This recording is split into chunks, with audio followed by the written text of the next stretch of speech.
Hello' friends, আশা কৰোঁ সকলো ভালে আছে আৰু ময়ো ভালে আছোঁ। এতিয়া মই আছোঁহি মাৰ ঘৰত, মানে মোৰ জন্মৰ ঘৰখনত। ঘৰতে যিহেতু গৰুৰ গাখীৰ আছে, সেয়ে ভাবিলোঁ পায়সকে অলপ বনাওঁ। কিন্তু ভিডিঅ'টো আৰম্ভণিৰ পৰা কৰা নহ'ল, মানে পাহৰি থাকিলোঁ। শেষৰ সময়ৰ পৰাহে ভিডিঅ'টো কৰা হ'ল।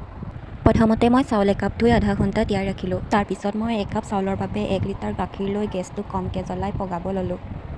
আৰু তাতে মই এখিলা তেজপাতৰ লগতে ইলাচি আৰু দালচেনি দি গাখীৰখিনি পগাই অলপমান ডাঠ হ'বলৈ লোৱাৰ পিছত মই তাতে তিয়াই ৰখা চাউলখিনি দি দিলোঁ আৰু ঘনে ঘনে লৰাই থাকিলোঁ, যাতে গাখীৰখিনি উতলি পৰি নাযায় আৰু চাউলখিনিও তলত লাগি নধৰে।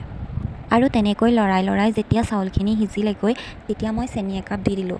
মানে মই চাউল যিমান দিছোঁ, চেনিও সিমানেই দিছোঁ। তাৰপিছত আকৌ মই লৰাই থাকিলোঁ। চেনিখিনি গলি যেতিয়া পায়সখিনি ডাঠ হ'ল, তেতিয়া মই ড্ৰাই ফ্ৰুইটছখিনি দি নমাই থ'লোঁ। আৰু এয়া মোৰ পায়স হৈ গ'ল। প্ৰথমবাৰ বনাইছোঁ, তথাপিও বহুত টেষ্টি হৈছে। এতিয়া আপোনালোকক আমাৰ পিছফালৰ বাৰীখনত থকা কিছুমান বস্তু দেখুৱাওঁ আহক। এইজোপা দেখিছেনে? মোৰ জেতুকাজোপা বহুত ডাঙৰ হ'ল, ওখ হৈ হাউলি গৈছে। মই বিয়া হোৱা এবছৰেই হ'লহি। মাহঁতে চাগে ইমান দিনে জেতুকাজোপা কটাই নাই, আৰু মাহঁতে নলয়ও, সেইকাৰণে নাকাটে। আৰু এই নৰসিংহ পুলিটো দেখিছেনে? মই বিয়া নহওঁতেই বেলেগ জেগাৰ পৰা উঘালি আনি এইখিনি ঠাইত ৰুইছিলোঁহি। এতিয়া বহুত ওখ হ'ল, পাত ছিঙি খাবই পৰা হ'ল। আমাৰ বাৰীত সকলো বস্তুৱেই আছে। সৌজোপা তামোল গছত পাণ গছ বগাই আছে, দেখিছেনে? আৰু ছাইডৰ তামোল গছজোপাত জালুক গছ বগাই আছে। এইটো আমাৰ খেৰৰ ঘৰটো, আৰু আগলৈ গোহালি ঘৰ আছে।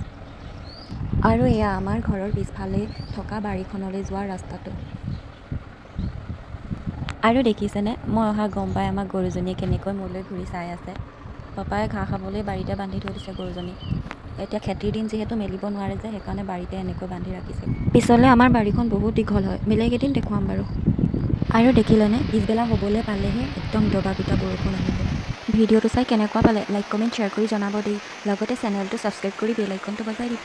ধন্যবাদ।